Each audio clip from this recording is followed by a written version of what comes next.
मालेगाव बॉम्बस्फोट प्रकरणातल्या सर्व आरोपींची निर्दोष मुक्तता। तब्बल 17 वर्षांनंतर साध्वी प्रज्ञासह सर्व आरोपींची निर्दोष सुटका। भगव्याचा विजय, हिंदुत्वाचा विजय। संन्यासी आहे म्हणून मी जिवंत। निर्दोष सुटका झाल्यानंतर साध्वी प्रज्ञा सिंग ठाकूरची प्रतिक्रिया। भगवा दहशतवाद कधी नव्हता, न आहे, न कधी राहणार। मुख्यमंत्री देवेंद्र फडणवीसांची मालेगाव निकालानंतर एक्सवर पोस्ट करत प्रतिक्रिया।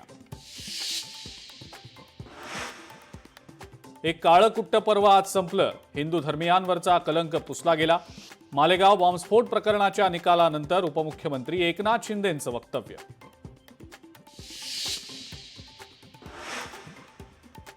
उपमुख्यमंत्री एकनाथ शिंदे दिल्ली दौऱ्यावर। शिवसेना खासदारांसोबत बैठक। दिल्लीमध्ये भाजपच्या वरिष्ठ नेत्यांचीही भेट घेण्याची शक्यता।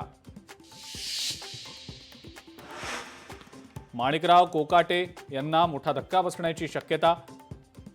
कोकाटेंकडचं कृषी मंत्रीपद दत्तात्रय भरणेंकडे दिलं जाण्याची शक्यता। कोकाटेंची क्रीडा मंत्रीपदी वर्णी लागण्याची शक्यता। कैलास गोरंट्याल यांचा भाजपमध्ये प्रवेश। निवडणुकांच्या पार्श्वभूमीवर काँग्रेसला मोठा धक्का। फडणवीसांच्या उपस्थितीमध्ये पक्षप्रवेश। पुणे ड्रग्ज पार्टी प्रकरणी प्रांजल खेवलकर आणि इतर आरोपींना 14 दिवसांची न्यायालयीन कोठडी। महादेव मुंडे प्रकरणात एसआयटी गठीत करण्याचे मुख्यमंत्री फडणवीसांचे आदेश। ज्ञानेश्वरी मुंडेंनी भेट घेतल्यानंतर मुख्यमंत्री फडणवीसांनी डीजीपींना दिले आदेश। मुंबईतल्या कोळी बांधवांच्या हाकेला राज ठाकरे धावले। राज ठाकरेंचा मुख्यमंत्री देवेंद्र फडणवीसांना फोन।